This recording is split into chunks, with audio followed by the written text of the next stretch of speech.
Good afternoon. I want to take this time to acknowledge our city directors that are present today.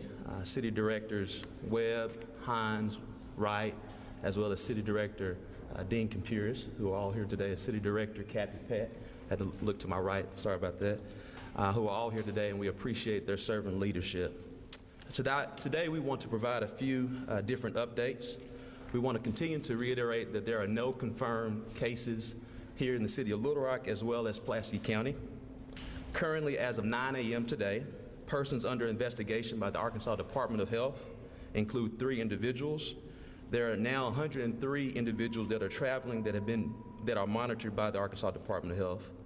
As we all know, the city of Little Rock has 40 long-term care facilities in Little Rock, directed by the Arkansas Department of Health to screen visitors and employees for possible exposure. All visitors will be questioned about travel and contact with someone who is or may not be affected. We want to also share with you our city preparedness plan that is always continuing to be updated and evolving by our emergency management staff. Here with us today, Mr. Nathan Spicer as well as Matt Burks.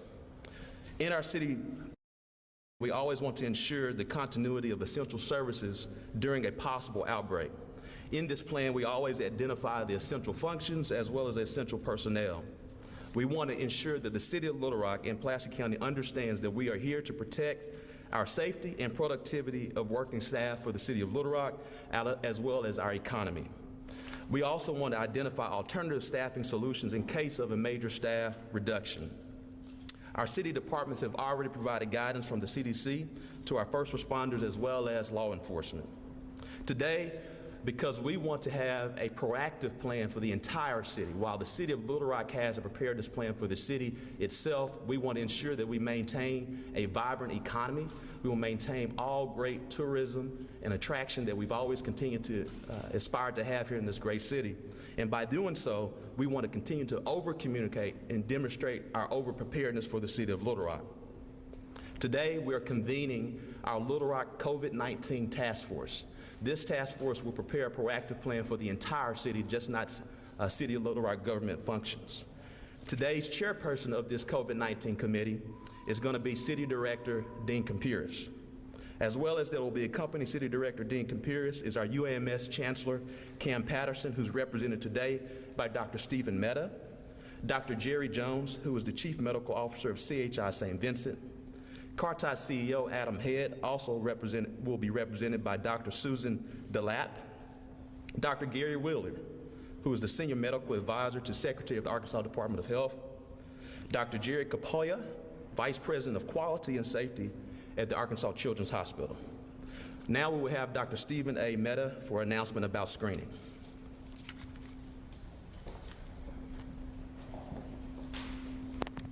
Thank you, Mayor Scott. As of today, UAMS will be offering an online approach to screening. Anybody that has questions, any Arkansan that has a question about their symptoms, whether they may be at risk for having COVID-19, by using the online portal for anybody in Arkansas, UAMS Health Now. That will connect one to a provider, a healthcare provider, a nurse practitioner, or a physician, where screening questions can be discussed and advice given on whether there are any subsequent steps that need to be taken or would be advised to be taken. This is in concert with what the Arkansas Department of Health is doing, the same screening questions that are being asked, and we offer this, again, to anybody within the state of Arkansas. Thank you so much, Dr. Mehta. We also would like to ask Dr. Gary Wheeler just kind of give us a brief update on how we as citizens should operate on a daily basis. So thank you to the mayor for assembling this task force. This is a very important activity to protect the people of the city. As someone who lives here, I really appreciate that, as well as the contribution of the other members. The way that we prevent and protect ourselves is through a number of public policies that will be discussed by this task force with input from lots of experts. And there will be many decision points where we have to make decisions about what our policy should be, and we look forward to those discussions. In the meantime, every single individual can protect themselves by doing some simple things, and this requires understanding how this virus is spread. Basically, it is spread through two mechanisms. One is by contact with somebody who has the virus, or being in their presence and being showered by droplets when they sneeze or cough. So to protect yourself completely from being infected, you have to avoid physical contact with others. That means no shaking hands, hugging, and that kind of thing if possible. Obviously, that doesn't apply to family members, but when you're out in public, trying not to do that. The second thing is not coming in contact with doorknobs, rails, or other things, podiums, that other people may have put their hands on, and remembering that when you do so, to pull out your gel if you have some and use it, or find a bathroom. We have several here in the building where you can wash your hands with soap and water. And then the other thing is, if you know someone's ill, stay away from them. We recommend at least 6 feet distance between someone who may be ill and someone who's not. It's really important to practice this now. We do not have community spread in the state. Be honest, we expect that we will at some point, given the example that we're seeing in other countries and other states around. Our goal as a state health department and our partnership with UAMS is really, really important in their ability to answer questions. We really thank you for that. Our goal is to slow this down as much as possible until either there's a break in the spread, or we develop methods to treat and prevent this infection.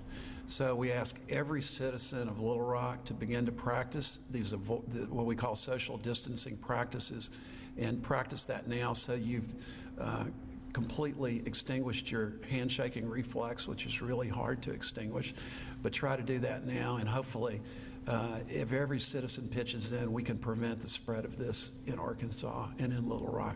Thank you. Thank you so much, Dr. Wheeler. We also want to take time that while at-large City Director Dean Compuris will be the chairperson of this task force, he'll be accompanied by staff leadership, and that staff leadership will be Stephanie Jackson, as well as Matt Burks and Nathan Spicer. We'll now open the floor for any questions.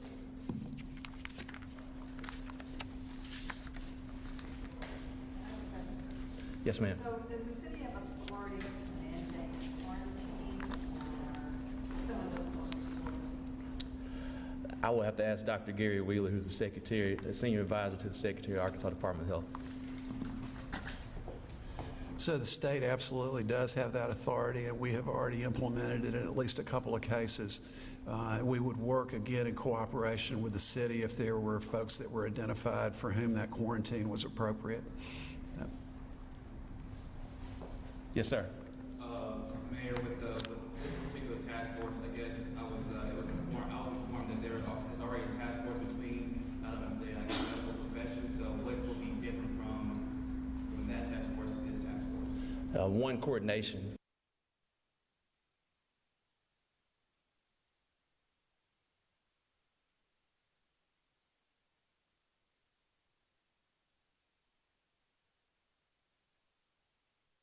As we're moving forward to lead the city together.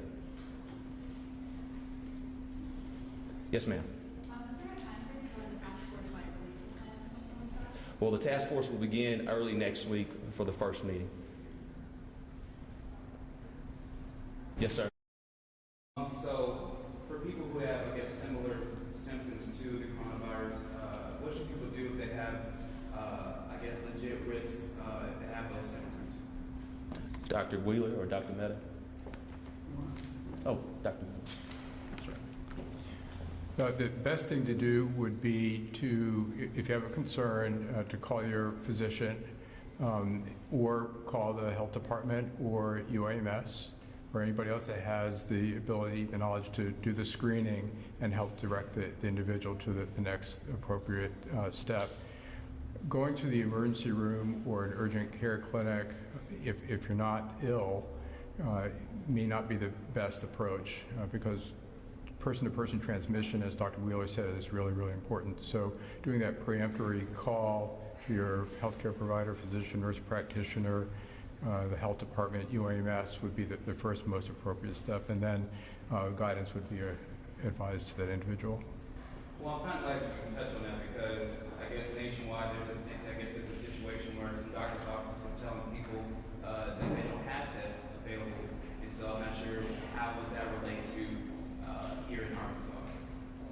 Right, so not everybody needs to be tested. It's my understanding that there are, or will be shortly, within the next couple of days, adequate number of tests here in Arkansas, in Little Rock, and the rest of Arkansas, the rest of the United States. And the places to have the samples taken will be the logistical next step. That should be widely known to everybody shortly. Thank you so much. This concludes our press conference.